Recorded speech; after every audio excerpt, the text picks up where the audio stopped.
ശബരിമലയിൽ മകരവിളക്ക് മഹോത്സവം ഇങ്ങെത്തി. അപ്പോൾ അതുകൊണ്ട് തന്നെ ഭക്തർക്ക് കൂടുതൽ നിയന്ത്രണം ഏർപ്പെടുത്താനാണ് ദേവസ്വം ബോർഡിന്റെ തീരുമാനം. 35,000 പേർക്ക് മാത്രമായിരിക്കും മകരവിളക്ക് ദിനത്തിൽ പ്രവേശനം ഉണ്ടാവുക.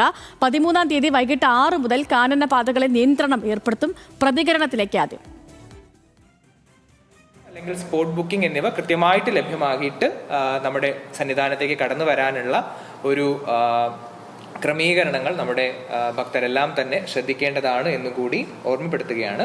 14-ാം തീയതി രാവിലെ 10 മുതൽ നിലയ്ക്കലിൽ നിന്നും പമ്പയിലേക്ക് ഭക്തരെ കടത്തിവിടുന്നതല്ല. 14-ാം തീയതി രാവിലെ 10 മുതൽ പമ്പയിൽ നിന്നും സന്നിധാനത്തേക്ക് രാവിലെ 11 മുതൽ ഭക്തരെ കടത്തിവിടുന്നതല്ല. ഹിൽ ടോപ്പിൽ സ്വകാര്യ വാഹനങ്ങളുടെ പാർക്കിംഗ് 12-ാം തീയതി രാവിലെ 8 മണി മുതൽ 15-ാം തീയതി ഉച്ചയ്ക്ക് 12 മണി വരെ നമ്മൾ നിരോധിച്ച് ഉത്തരവായിട്ടുണ്ട്.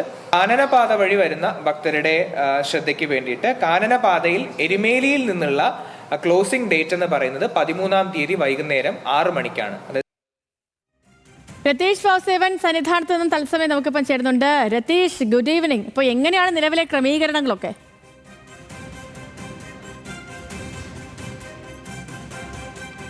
സേതുലക്ഷ്മി, തീർച്ചയായും വളരെ പ്രധാനപ്പെട്ട നിയന്ത്രണങ്ങളാണ് ഇന്ന് നടന്ന ഏകോപന യോഗത്തിൽ ശബരിമല ADM ഡോക്ടർ അരുണസ് നായരുടെ നേതൃത്വത്തിൽ നടന്ന ADMന്റെ നേതൃത്വത്തിൽ നടന്ന യോഗത്തിന് ശേഷം പ്രാഥമികമായി എടുത്തിട്ടുള്ളത്.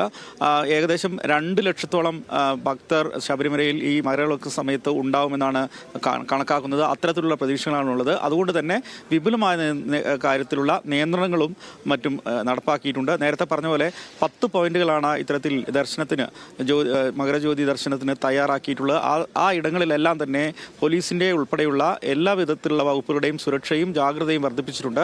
അതുപോലെ തന്നെ നേരത്തെ സൂചിപ്പിച്ച പോലെ 13-ാം തീയതി മുതൽ വിവിധയിടങ്ങളിൽ നിയന്ത്രണം ഉണ്ടാകും. 13-ാം തീയതിക്ക് ശേഷം കാനനപാതകളിൽ കൃത്യമായ നിയന്ത്രണം ഉണ്ടാകും. പുൽമേടും എരുമേലിയും വഴി കാനനപാതകളിലെ യാത്ര ക്രമീകരിക്കുന്ന സാഹചര്യമുണ്ട്. അതുപോലെ തന്നെ മറ്റിടങ്ങളിലൊക്കെ വാഹനങ്ങൾ ഉൾപ്പെടെ നിയന്ത്രിക്കുന്ന സാഹചര്യമുണ്ട്. വളരെ പ്രധാനപ്പെട്ട ഒരു കാര്യം, സ്പോട്ട് ബുക്കിംഗ്, വെർച്വൽ ബുക്കിംഗ് അന്നേ ദിവസം വിളക്ക് ദിവസം 35,000 ആയിരിക്കും. സ്പോട്ട് ബുക്കിങ്ങും വെർച്വൽ ബുക്കിങ്ങും അടക്കം 35,000 ആയിരിക്കും എന്നതാണ് വളരെ പ്രധാനപ്പെട്ട കാര്യം. അതുകൊണ്ട് തന്നെ ഇത് പാലിച്ച് മാത്രമേ ഔദ്യോഗികമായി ഇത്തരത്തിൽ പാസ് ലഭിച്ച ഭക്തർക്ക് മാത്രമേ അന്ന് സന്നിധാനത്ത് എത്താൻ കഴിയൂ. അതുകൊണ്ട് അത് വളരെ പ്രധാനപ്പെട്ടതാണ്. അല്ലാത്ത ആളുകൾക്ക് സാധിക്കില്ല. അതുകൊണ്ട് തന്നെ പോലീസിന്റെ പരിശോധന ഉൾപ്പെടെ ശക്തമായി നടത്തുന്നുണ്ട്.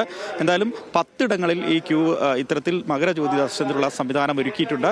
കൂടുതൽ പോലീസിനെ, കൂടുതൽ ആരോഗ്യ പ്രവർത്തകരെ ഒക്കെ തന്നെ വിവിധ ഇടങ്ങളിൽ നിയമിച്ചിട്ടുണ്ട്.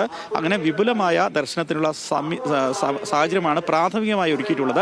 നാളെയും മറ്റന്നാളും ഒക്കെ അതിൻ്റെ അന്തിമഘട്ടത്തിലേക്ക് കിടക്കും. പോലീസിൻ്റെ ഉൾപ്പെടെയുള്ള നിർദ്ദേശങ്ങളും മറ്റും അന്തിമഘട്ടത്തിലേക്ക് കിടക്കുകയാണ്. ഇത് പ്രാഥമികമായിട്ടുള്ള ഈ വിവിധ വകുപ്പുകളുടെ ഏകോപന യോഗത്തിന് ശേഷമുള്ള അറിയിപ്പുകളാണുള്ളത്. അതുകൊണ്ട് തന്നെ ഭക്തർ ഇത് വളരെ പ്രധാനപ്പെട്ട കാര്യമായി ഗൗരവത്തോടെ പാലിക്കണം. മാത്രമല്ല, ഈ മറ്റിടങ്ങളിലൊക്കെ വന്ന ഭക്തർ ഒരുപക്ഷെ നാളെയും മറ്റന്നാളും ഒക്കെ ഇവിടെ തങ്ങാനുള്ള സാധ്യതയുണ്ട്. അതുകൊണ്ട് ഈ 2 ലക്ഷം എന്നുള്ളത് ഒരുപക്ഷെ വർദ്ധിച്ചേക്കാം. അതുകൊണ്ട് തന്നെ കൂടുതൽ ആളുകളുടെ ഒഴുക്ക് അല്ലെങ്കിൽ അന്ന് സന്നിധാനത്തുണ്ടാവും. അതുകൊണ്ട് തന്നെ അതുകൂടി കൈകാര്യം ചെയ്യുന്ന തരത്തിലായിരിക്കും സന്നിധാനത്തിലെ കാര്യങ്ങൾ ക്രമീകരിച്ചിട്ടുള്ളത്.